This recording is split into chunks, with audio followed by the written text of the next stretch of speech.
Oke, nah sekarang kita lihat Allah sendiri.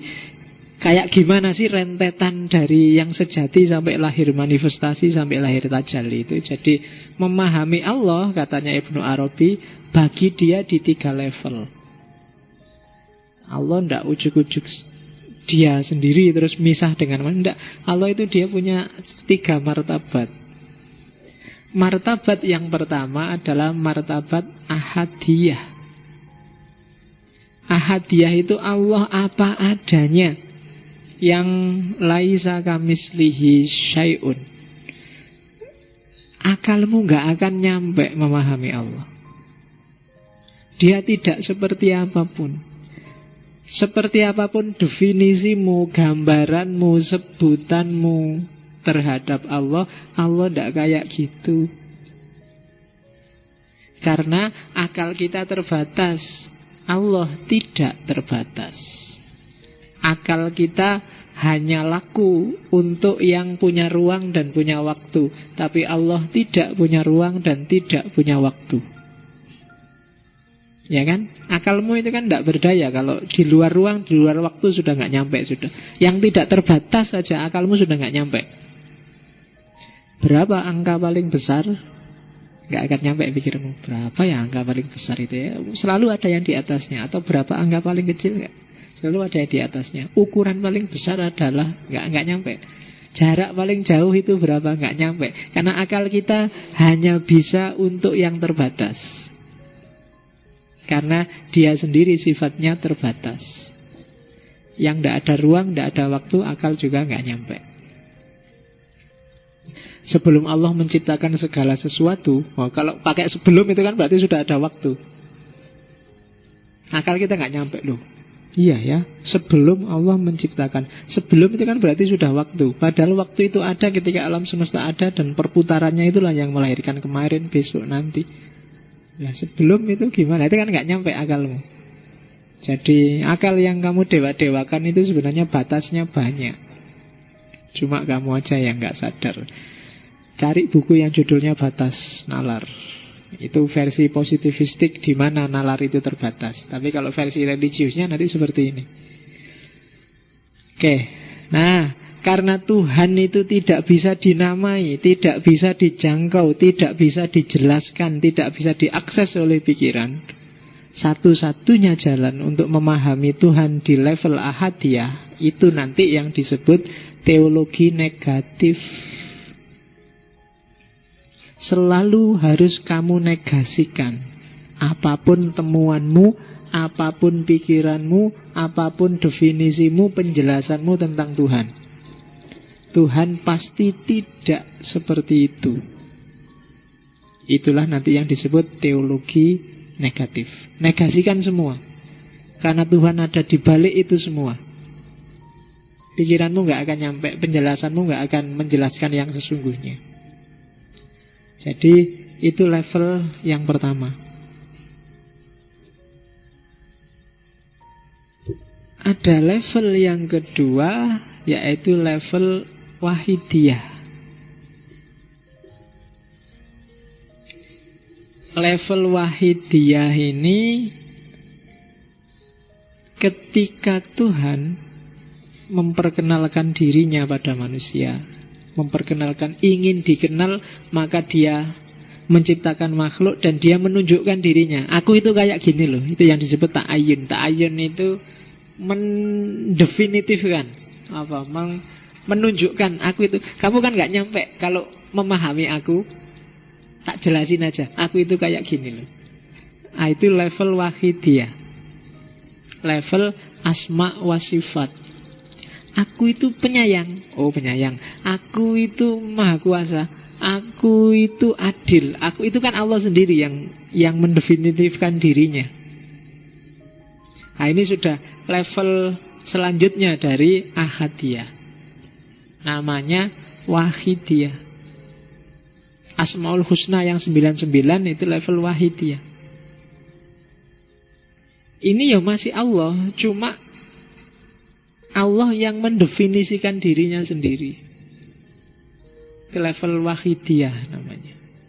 Apakah Allah itu penyayang seperti gambaranmu? Aslinya enggak. tapi dia penyayang. Buktinya apa? Dia menyayangi alam semesta. Dia adil kepada makhluknya. Maka ada yang bilang level wahidiyah itu adalah level perbuatannya Allah. Jadi ketika Allah melakukan sesuatu, dalam tanda petik ya, melakukan itu, dari situlah lahir wahidiyah.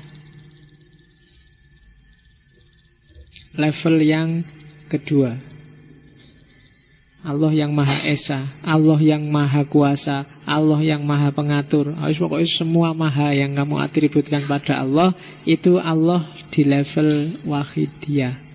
Kalau bahasanya Asy'ariyah ya level sifat. Dan kalau Ibnu Arabi mirip Mu'tazilah, bagi Ibnu Arabi ya sifat sama zat itu jadi satu. Nggak ada kok pisah-pisah. Kalau Asy'ariyah ya sifat sama zat itu dua hal yang berbeda. Oke, itu level kedua. Jadi itu yang disebut emanasi paling suci, Faidul Aqdas. Jadi limpahan Allah yang pertama itu dirinya sendiri,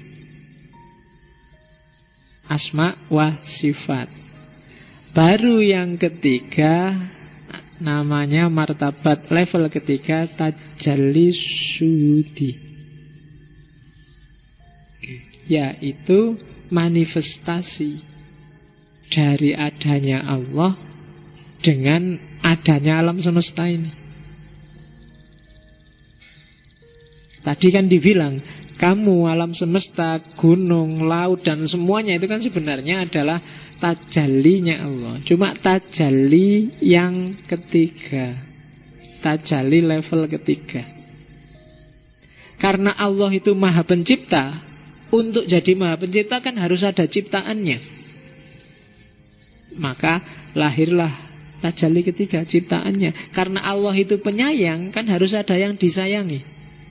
Karena Allah itu adil, kan harus ada yang diadili. Karena Allah itu sabar, sabar kepada siapa? Harus ada yang disabari. Dari situlah lahir alam semesta. Level Allah yang ketiga, tajalli syuhudi. Syuhudi, kalau ini tajalli yang sudah tampak, yang bisa dilihat. Ya termasuk kamu, termasuk alam semesta yang bisa diakses oleh panca indramu, bahkan termasuk jin, setan, dan kawan-kawan. Baik kawan-kawanmu maupun kawan-kawannya setan. Ternyata ketemunya sama. Lo kok kawan-kawanku dan kawannya setan kok podo wae. Yaitu tajalli syuhudi. Jadi penampakannya Allah di level yang ketiga. Jadi tadi Allah itu tidak terjangkau oleh siapapun, tapi terus mendefinitifkan dirinya untuk bisa dikenali. Kuntu kanzan mahfiyan, aku adalah khazanah tersembunyi. Fa'ahbabtu an u'rofa, aku pingin dikenal. Fa khalaqtul khalqa, maka aku ciptakan makhluk. Fabi arofuni, maka kemudian karena aku mereka bisa kenal aku sendiri. Jadi itu sebenarnya Allah sendiri yang ingin dikenal, dan dia mendefinitifkan dirinya, mendefinisikan dirinya di level kedua. Maka lahirlah nama Allah, lahirlah Ar-Rahman, lahirlah Ar-Rahim, lahirlah itu sebenarnya ya Allah sendiri. Cuma Allah yang bertajalli dalam asma dan sifatnya.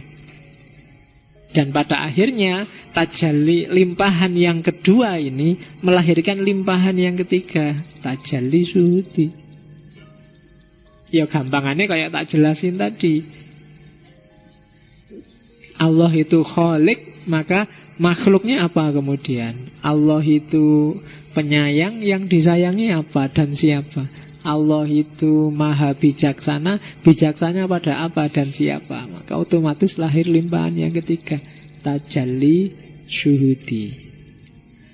Level-level ini yang orang susah paham.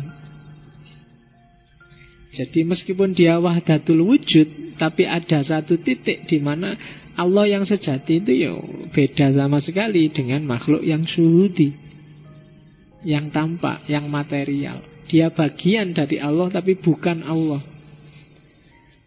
Sehingga ketika orang menuduh Ibnu Arabi panteis, panteis itu kan segalanya Tuhan. Kalau dalam Ibnu Arabi mungkin tidak pas disebut segalanya Tuhan, tapi segalanya adalah bagian dari Tuhan. Nah itu jawabannya. Kalau dalam filsafat agama mungkin yang lebih pas menyebutnya bukan panteis tapi panenteis. Dan Ibnu Arabi ini nanti yang diwarisi antara lain oleh para sufi Nusantara awal, khususnya di Sumatera, seperti Hamzah Fansuri dan kawan-kawan.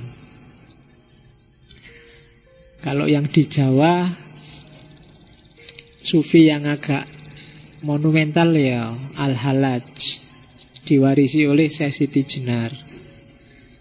Ada Jalaluddin Rumi dan Samsud Tabriz yang nanti diwarisi oleh Sunan Kalijogo. Kemudian ada beberapa yang lain. Kapan-kapan kalau kita sudah nyampe ke Indonesia, filsafat timur kan berarti juga filsafat Indonesia. Nanti kita jelajahi ada pikiran apa di nenek moyang kita, pengaruh dari mana saja. Karena Indonesia itu mix, gabungan yang luar biasa dari banyak hal. Orang Indonesia apalagi Jawa itu kan khas. Semua tradisi, semua budaya, semua pikiran bisa masuk. Kadang-kadang yang punya pikiran sendiri sampai bingung. Loh iya, bayangkan dulu ada dinamisme awal agama paling kuno di Jawa. Terus masuk Hindu. Orang Jawa tidak kaget, Hindu masuk ya sudah. Hindu ya kita ikuti Hindu, tapi di mix sama dinamisme, lahirlah agama Jawa asli yang disebut Kapitayan. Terus Buddha masuk. Mereka juga tidak pusing-pusing, gampang Buddha masuk ya masuk aja. Dan lahirlah asimilasi kan. Majapahit itu kan agamanya Siwa Buddha. Itu kan yang punya agama bingung itu kan. Siwa itu Hindu. Tapi Hindu kok Buddha. Kamu kenal istilah agama Hindu Buddha itu kan cuma di Indonesia. Itu dua kontras tapi dijadiin satu, Hindu Buddha. Terus lahirlah Siwa Buddha Majapahit. Islam datang juga mereka nggak pusing-pusing, datang ya datang aja. Dan lahirlah Islam kebatinan itu kan, Islam kejawen yang hari ini populer, yang dipopulerkan oleh banyak tokoh kebatinan Jawa. Itu sebenarnya kan mix dari tradisi-tradisi spiritual sebelumnya. Dan itu sebenarnya tesis besarnya Suhrawardi kemarin kan, bahwa khazanah spiritual itu perennial. Di sisi spiritual, ajaran apapun bisa kamu gabungkan jadi satu karena visinya sama. Yang tidak bisa kan yang sisi ritualnya. Dan itu yang dulu di India sempat dilakukan oleh Jalaluddin Muhammad Akbar, yang ada sinetronnya di Antv itu kan, Jodha Akbar ya.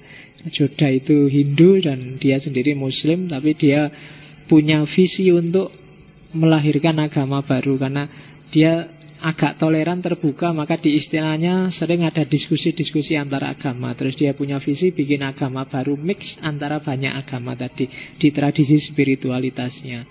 Lahirlah agama yang dikenal sebagai Dini Ilahi.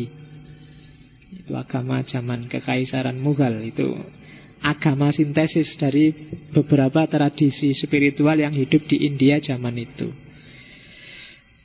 Ya sila, belakangan sudah mulai jarang yang kenal Dini Ilahi. Mungkin kalau ada yang mau ngangkat skripsi apa tesis, sumbernya masih banyak.